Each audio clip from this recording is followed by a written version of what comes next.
দেশের একমাত্র সরকারি জ্বালানি তেল শোধনাগার ইস্টার্ন রিফাইনারি তেল পরিশোধনের রেকর্ড করেছে। প্রতিষ্ঠানটির ৫৭ বছরের ইতিহাসে সর্বোচ্চ ১৫,৩৫,০০০ টন জ্বালানি তেল পরিশোধন করে।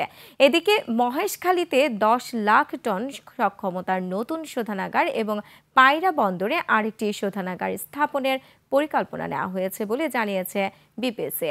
চট্টগ্রাম থেকে রিপোর্ট করছেন হাসান ফেরদৌস, ক্যামেরায় ছিলেন বিপ্লব মজুমদার। শেকড় থেকে শিখরে। দেশের জ্বালানি তেলের একমাত্র পরিশোধনাগার ইস্টার্ন রিফাইনারি বাণিজ্যিকভাবে কাজ শুরু করে ১৯৬৮ সালে। প্রতিষ্ঠানটির মাধ্যমে বাংলাদেশ পেট্রোলিয়াম কর্পোরেশন পিপিসি আমদানি করা অপরিশোধিত জ্বালানি তেল থেকে petrol, diesel, octane, kerosene, LPG ও ফার্নেস অয়েল সহ ১৪ ধরনের জ্বালানি উৎপাদন করে। রাষ্ট্রায়ত্ত প্রতিষ্ঠানটির সক্ষমতা তুলে ধরতে সংবাদ সম্মেলনে কথা বলেন প্রতিষ্ঠানটির চেয়ারম্যান সহ ঊর্ধ্বতন কর্মকর্তারা। শেকড় থেকে শিখরে। সংবাদ সম্মেলনে জানানো হয় ২০২৩-২৪ অর্থ বছরে প্রতিষ্ঠানটিতে জ্বালানি তেল পরিশোধন করা হয় ১২,৭৯,০০০ টন। সদ্য সমাপ্ত অর্থ বছরে পরিশোধন করা হয় ১৫,৩৫,০০০ টন, যা প্রতিষ্ঠানটির সর্বোচ্চ রেকর্ড। আমরা হয়তো পঁচাত্তর পর্বে যেতে পারি স্যার।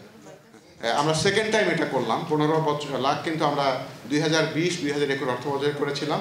তখন ছিল আমাদের ক্রুডের প্রসেসিং ছিল ১৫,১৪,০০০ টনের মতো, যেটি আমরা এবার ১৫,৩৫,০০০ আমরা সর্বোচ্চ গেলাম। জ্বালানি তেলের ক্রমবর্ধমান চাহিদা মেটাতে কক্সবাজারের মহেশখালীতে ১০ লাখ টন সক্ষমতার এবং পায়রা বন্দরে আরো একটি শোধনাগার স্থাপনের পরিকল্পনার কথা জানান পিপিসির চেয়ারম্যান। এটা 7 to 10 মিলিয়নে যেতে হবে সেরকম একটা রিফাইনারি করার জন্য। এটা হয়তো বিদেশি বিনিয়োগকারী পুরোপুরি বিনিয়োগ করবে, তারা আমাদের প্রয়োজনীয় তেলটা দিবে, বাকিটা বিদেশে রপ্তানি করবে, এই সুযোগ থাকবে। দ্বিতীয় ইউনিটটি নির্মিত হলে প্রতিষ্ঠানটির মোট পরিশোধন ক্ষমতা বেড়ে দাঁড়াবে ৩০ লাখ টন। আমাদের নকশা ডিজাইন সব কমপ্লিট, এখন খালি টাকা পয়সাটার একটু ব্যবস্থা করা এবং ডিপিপি সহ যা করা সেগুলো করা হচ্ছে। দেশের পর্যাপ্ত পরিশোধন ক্ষমতা না থাকায় প্রতি বছর বিপুল পরিমাণ বিভিন্ন জ্বালানি তেল আমদানি করা হয়। এতে সরকারকে অতিরিক্ত বৈদেশিক মুদ্রা ব্যয় করতে হচ্ছে। দ্বিতীয় ইউনিটটি নির্মিত হলে বছরে প্রায় $২৪ কোটি সাশ্রয় হবে বলে মনে করছেন সংশ্লিষ্টরা। হাসান ফেরদৌস, ২১ টেলিভিশন, চট্টগ্রাম।